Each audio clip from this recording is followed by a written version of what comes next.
All right, all the EGR pipe works back on. I'm just going to plug all the wiring back in now. So this one I've already plugged back in, clipped there.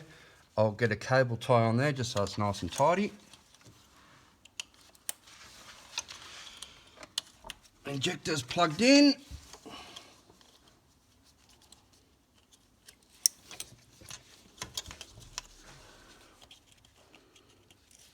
Okay.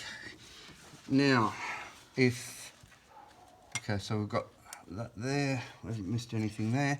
Now this one here on occasions I miss, and that's because sometimes won't do it in the exact order that I showed you. I'll have this pipe on, I'll run all my cables, and this one's actually dangling down under here, and I miss it, start the car up and it throws up engine temp fault. So I know exactly what it is when I miss it, but just bear in mind that one there, if you go the pipe first, you won't see it.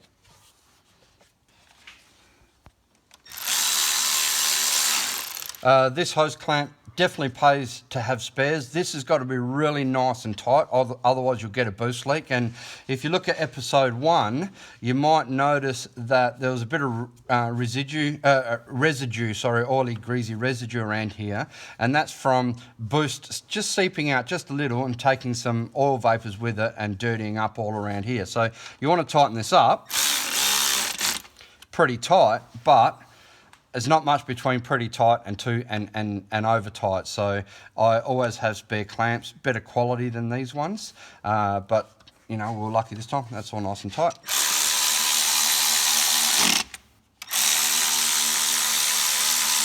Okay, clamp on, another fuel line, put the clip back in, so I'll move that torch, put that clip back in there.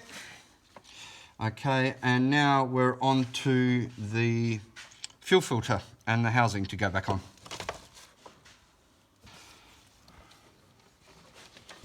So all these wires were over the top before, so we will keep them over the top again. We've got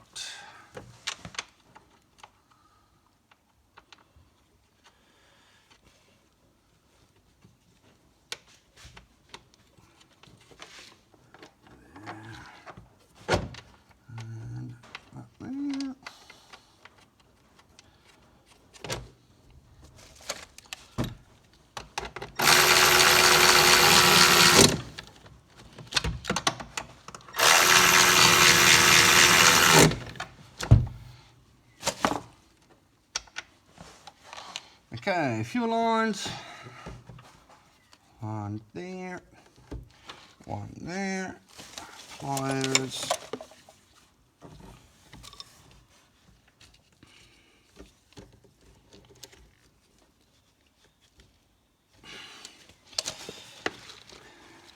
and we've got some plugs here.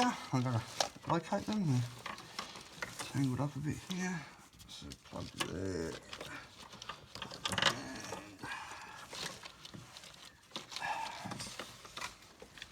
This actually comes up this side. We've got the map sensor line, goes onto the pipe here. Now this is another little difference. Some of these pipes actually go straight to the nipple. Some of them have a little bracket type setup like this one does. They're all in principle the same as mentioned before. So we've got that plugged into your mat there. Put this little clamp back on. Actually, it looks a bit, clamps are a little bit bent. Should go on. Okay. Grab this pipe here now. From this point, before I put this on, you've got to prime, or generally you've got to prime. Actually, I didn't lose any fluid out of this one, so I may not need. So what happens quite often is this empties out when it's sitting here in the corner. So put it back on. I prime it until fluid starts coming out. Fluid's already coming out here, so I'll put that on. Put your clamp on, and then prime it up until the plunger is quite hard. There we go, it doesn't take much. Now, you've only primed from here to the pump. So when you go to start it, it's actually going to take a while to start because all your rails, all your fuel rails are empty, your common rail is empty, so it's going to take a while to pump it up. So don't panic if it's taken a while for the car to start the first time. After it started the first time, you should be able to turn it off, start it up as per normal. Okay, so pump him up.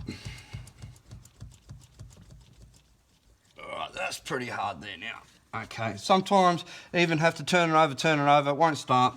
Pump it again, try again, and away you go. So we'll put the dipstick in now.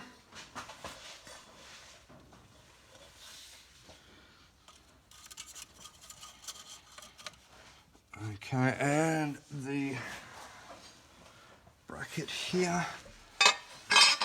Okay, so this bracket and this bracket are actually for your engine cover. So you don't want to lose them or not put them back on because the engine cover won't sit properly. And I'll put that one on.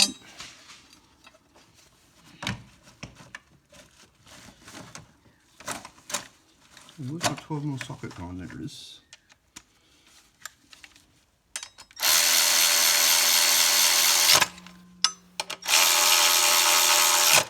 Now why that bolt is slightly longer than this one, who the heck knows, but hey, that's how it is.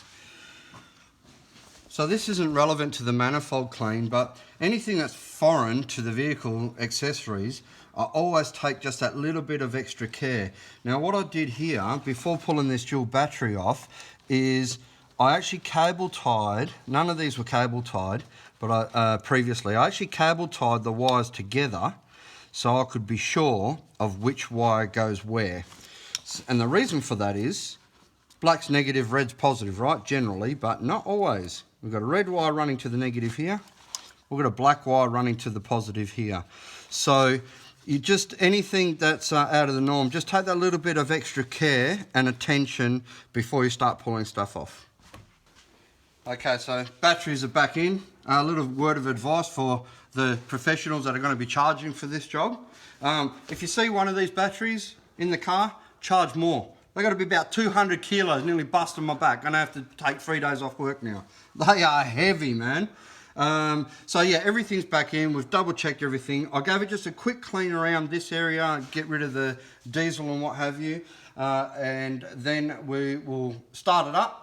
Make sure everything's good. We've got to clear a code on this. It would not clear before we started the manifold clean. So we will clear the code now, see if it clears. Hopefully it will. We'll then push this car out, degrease all the engine bay, and put the engine cover back on. That's it. Okay, Michael, fire her up. Make sure she's going to run.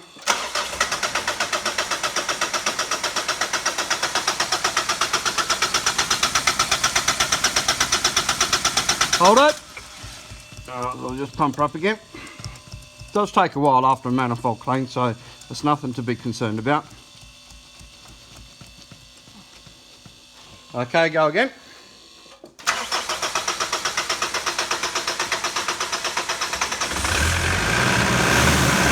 Okay, on first startup, you usually get a little bit of smoke come out the back. Actually, this one has, no, this one's no smoke at all.